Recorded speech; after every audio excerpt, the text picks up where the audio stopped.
Hey, what is going on, you slime licking lily pup? I've got an interesting deck to show you guys today. You remember when I said that Entei would be the best deck in the format when it released? Well, it still isn't, but the deck has Entei in it, and it's a pretty cool deck, so I'm going to show it to you anyways. But I want to remind you guys, before we get into the list and breaking it down, that if you guys need Pokemon TCG cards or products, Full Grip Games has got you. Go check them out at fullgripgames.com. And if you guys need codes for PTCGO or PTCG Live, fullgripcodes.com has got you over there, so go check them out. Fullgripgames.com, fullgripcodes.com for all your Pokemon TCG needs. And let's take a look at this list. Let's get into it. So, of course, the main attacker in the deck is that Entei. And this one probably looks a little bit familiar because it almost has the exact same stats as Suicune. Same attacks, ability, and stats. So 230 HP, a little bit more HP, but it kind of evens out, and I'll talk about that in a second here. It's got the fleet-footed ability. While it's in the active, you may draw a card. And it's got the Burning Rondo for 20 plus 20 for each bench Pokemon in play, both yours and your opponents, for that fire and water. And then it's weak to water and has 3 retreat costs. So almost exactly like Suicune. Very, very close, obviously. And this is the main attacker and pretty much only attacker in the deck. And then we can consistently set these up with the Magma Basin Stadium that allows us to take a fire energy from our discard pile and put it on one of our benched fire Pokemon, and then we have to put 2 damage counters on that Pokemon. So the HP, like I was kind of mentioning on the HP on Entei, it's got 230, but it gets basically down to 210 most times, not all the time. Do we get down to 210? Because sometimes we can like attach twice, and then we don't take the damage from the Magma Basin or whatever. But yeah, like I said, the HP goes down. It gets pretty close to being exactly like Suicune, but it's fire type. And because we use Magma Basin instead of Melony that you usually have to use with Suicune, that frees up our supporter for turn, so we don't have to use our supporter to accelerate our energy for turn to be able to attack with our attacker, which opens up a bunch of different plays that we can actually make. The rest of the deck, very similar to a Suicune build. Of course, we got a 302 Ludicolo to boost our damage, so if the Blizzard or the Burning Rondo isn't quite getting the one-hit KO on whatever we want it to, we can use that Enthusiastic Dance from the Ludicolo to do plus 100 damage on the turn, so we can be one-hit killing stuff from Mew VMAX to like any other VMAX in the format, potentially. So yeah, plus 100 damage makes a huge difference in getting those KOs. I got 1 Manaphy in here for those pesky Urshifus and Jolteons. Want to give ourselves a chance in those matchups as well. So we got the Manaphy in here to help us out with that. And then we got a 4-3-2 Inteleon line here for Sobble, 3 Drizzile with the Shady Dealings, and then 2 Inteleon with the Shady Dealings. No quick shooting Inteleon in here, although it's definitely something I could see adding in at some point. Just haven't tried it out yet, and hasn't felt like it's something I really need in the deck for sure. Let's move on to the supporter line next. So, like I said, we don't have to use Melony as our supporter for turn. So this frees up our supporter for turn when you compare this to the Suicune deck, because we're using Magma Basin to accelerate our energy to the Entei. We can use like a more traditional draw supporter. So in the supporter slots, we do have 1 Research, 1 Cynthia's Ambition, and 1 Marnie. So when we're comfortable discarding a couple cards in our hand, or if we can play down our whole hand and draw 7, we got the Research. When we just want to build on our hand and try and get as many cards in our hand as possible, we got that Cynthia's Ambition. This card is actually super sick in this deck. They take that knockout. Generally with this deck, we do choose to go second, so we can use a Call for Family or keep calling with the Lotad or the Sobble on the first turn. Our opponent takes that first KO. They knock out that Pokemon there, and then we get to use Cynthia's Ambition, drop to 8, and pull off some big plays potentially in our turn. And then we have the one of Marnie in here for times where we don't want to discard our hand with the Research, but our opponent maybe hasn't taken a knockout, so Cynthia's Ambition wouldn't draw us more cards, and so then we maybe want to shuffle some cards back to the deck instead of discarding them with the Research, while still drawing cards on the turn with a draw supporter. So that's what the Marnie's in here for. And then we have 2 Boss's Orders.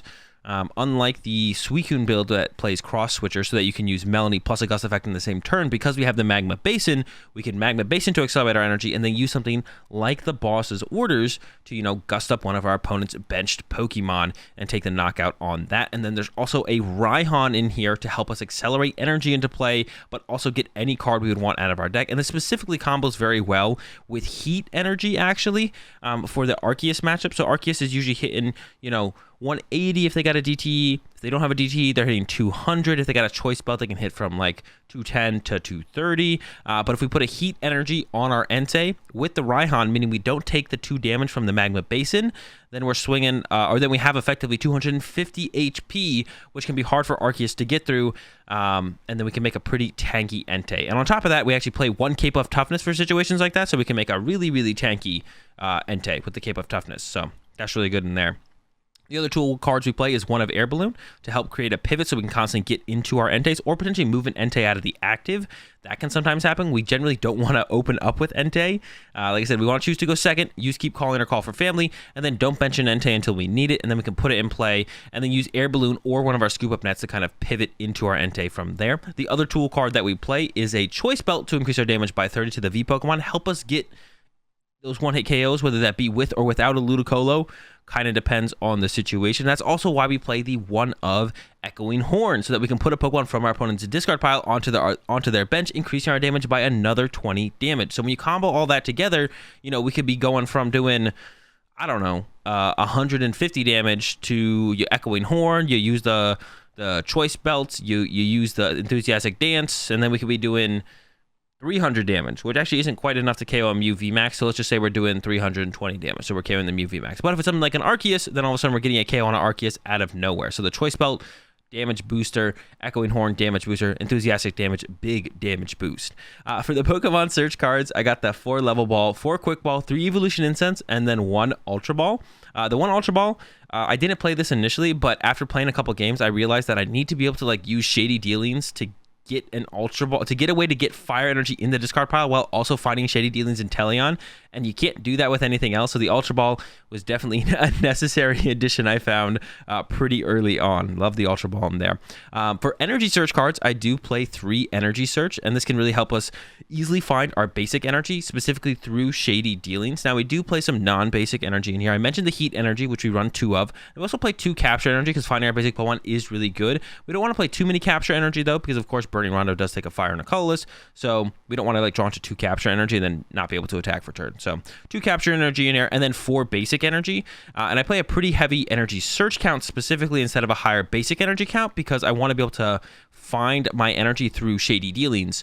But I can't Shady Dealings for a basic fire, but I can Shady Dealings for an energy search. And I found myself Shady Dealings for energy search so often that I decided to put another energy search in the deck. I also found myself actually just struggling to get off a turn 1 Call for Family or Keep Calling sometimes. So that's like another reason I kind of upped the energy, not energy count, but the ways to find energy count with an energy search. 3 Rare Candy in here help us get out the Ludicolos, or we can even Rare Candy out of Shady Dealings and Teleon sometimes with the Rare Candies. 3 Magma Basin to help us outrate our energy into play.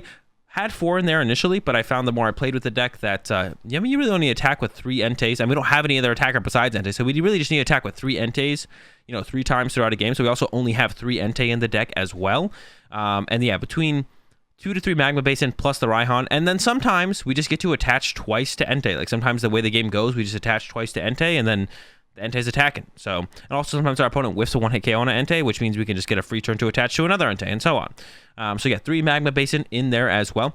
And the Scoop Up Nets helps us reset the Shady Dealings line and kind of act as a pivot as well, depending on the situation. But really there just to help us reset the Inteleon line so we get more Shady Dealings, or even potentially reset a Ludicolo. You know, put it down, Rare Candy it out, Enthusiastic Dance, pick it up, put it back down again. Sometimes Enthusiastic Dance twice in a turn, and you get some pretty crazy Enthusiastic Dance combos cooking. And that's going to do it for this deck profile. I'll have some gameplay up with the Entei deck over on the secondary YouTube channel.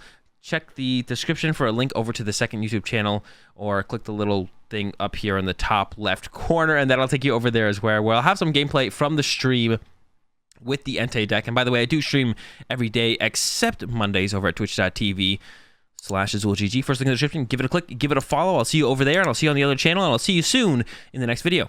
See ya.